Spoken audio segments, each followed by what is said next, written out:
Hey folks, here we are with another video, and it is about the British colonial policy.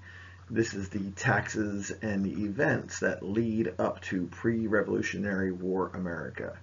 Now, there are two worksheets that go with this, so you might want to do one, pause it, and do the other one a different day. I don't know. All right, it's probably going to be about 14 minutes long total. All right, so let's do it.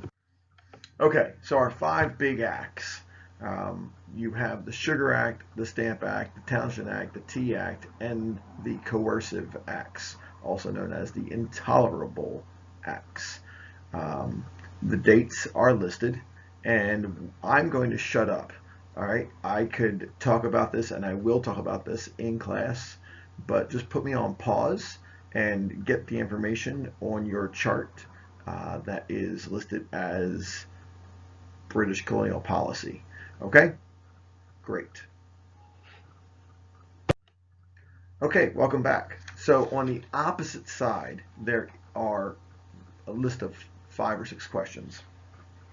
And the first question is, what is the significance of all these items that are taxed? So what I would like you to do is simply guess. Try and think about it. Write down what you think the significance is. There is a significance here for a big, gigantic chunk of these things. The next thing is, what was the major reason for Parliament's passage of the majority of the acts? Why did they bother doing these things? Again, jot down your own thoughts. We will talk about it in class, and then you can get the correct information. Third, consider the reaction of the colonists over time. Um, look at it. How did they respond to the first act and then all the way down to the last act? Um, did their reaction escalate, de-escalate, stay the same? Are you surprised by some of their actions or lack thereof? Um, and then explain your response. Next, who were the Sons of Liberty? Now, this is actually going to be talked about in the next slide, but take a guess right now. All right, so you should be doing that. And what did they do? Then we have, how do these acts lead to the American Revolution? All right, so that is something that you should be thinking about. And last but not least, just to let you know, in class this week, we are going to do a timeline of a lot of the different events. And I think I gave you some dates on that sheet, but we might be doing some more dates as well and some other information probably after the quiz on block day. Remember, there's a quiz, block day. Do it.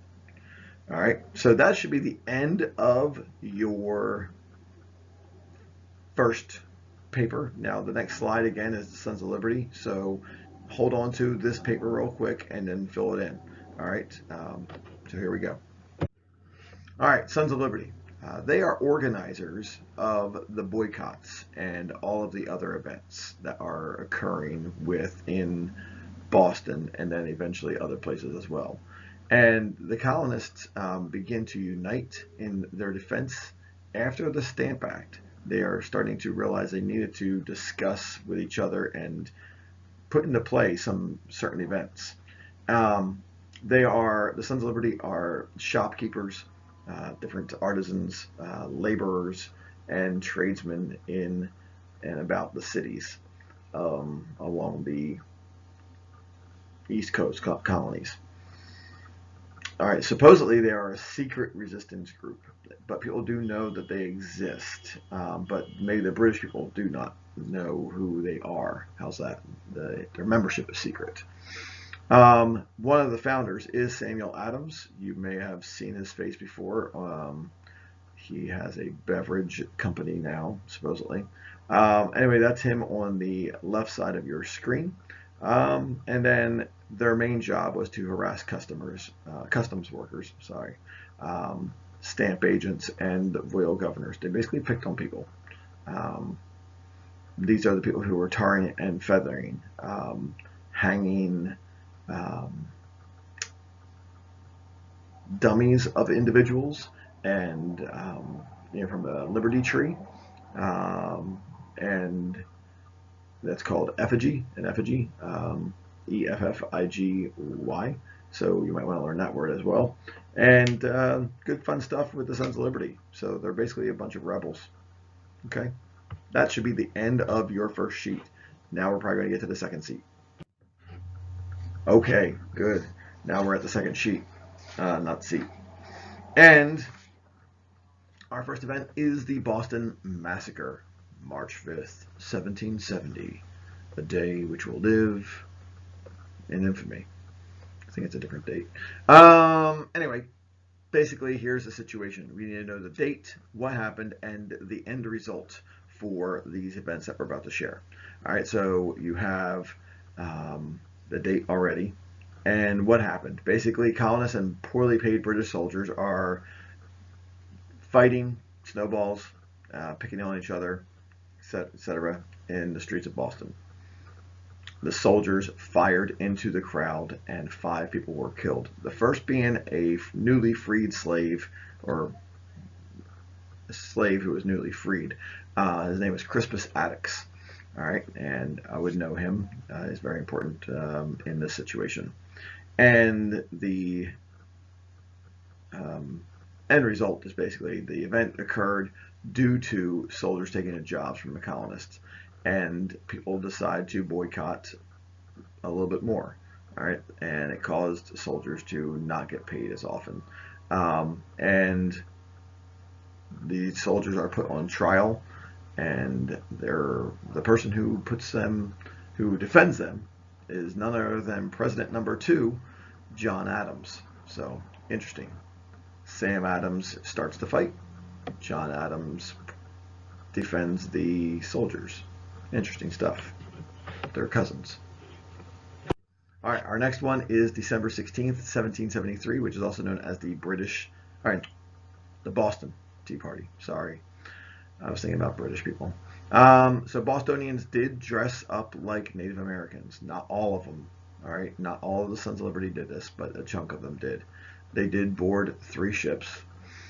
They dumped 342 chests of tea and about 18,000 pounds of tea. They did it quick, quiet, and orderly. It was late at night. They were not rebels in the fact that they're like hooting and hollering. It was very quiet, actually.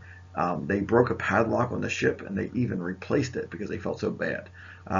So what I would like you to do on your own, maybe I can give you some bonus points for doing this. It's not the only tea party out there. There are at least 4 others. So try to find out 3 of them, and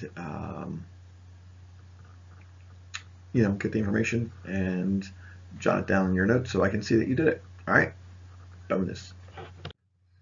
First Continental Congress. These people loved meetings. September 5th through October 26th, 1774. They decide that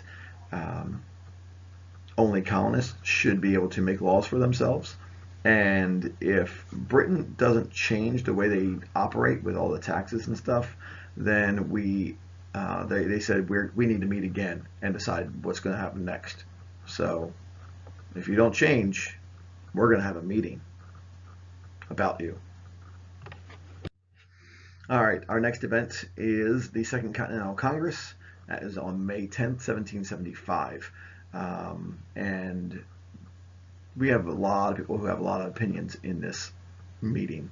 Again, they love meetings. So John Adams is there, and he says it's time to raise an army. Interesting. He went from defending the British soldiers to we got to fight against these guys. John Dickinson is the man who writes to the king. It's an olive branch petition, and basically he asks the kings to remove the troops, please be nice to us, forgive us, type of thing. He's trying to find a peaceful solution to this, and King George says no.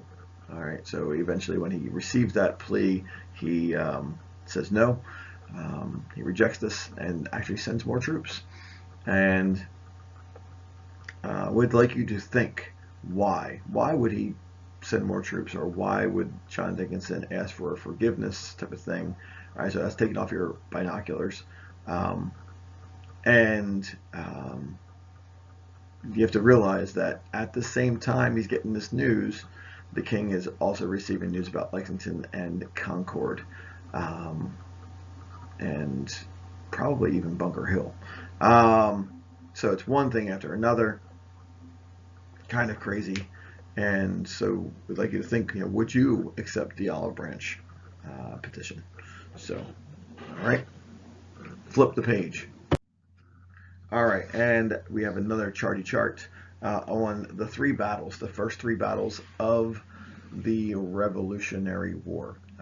This is again before the Declaration of Independence is signed. This is in 1775. All right, so it says what mistakes they made, their disadvantages, and some positives to take away from this. So there's a chart, and you fill in the information underneath each thing, Lexington, Concord, and Bunker Hill. And the end of that page says, would you have been willing to fight, and explain your thoughts. So that should be the last slide, and you can put it on pause and jot down the information. And I think it's only going to be maybe 11 or 12 minutes long. So wow, I talked a lot in a short amount of time. Bye.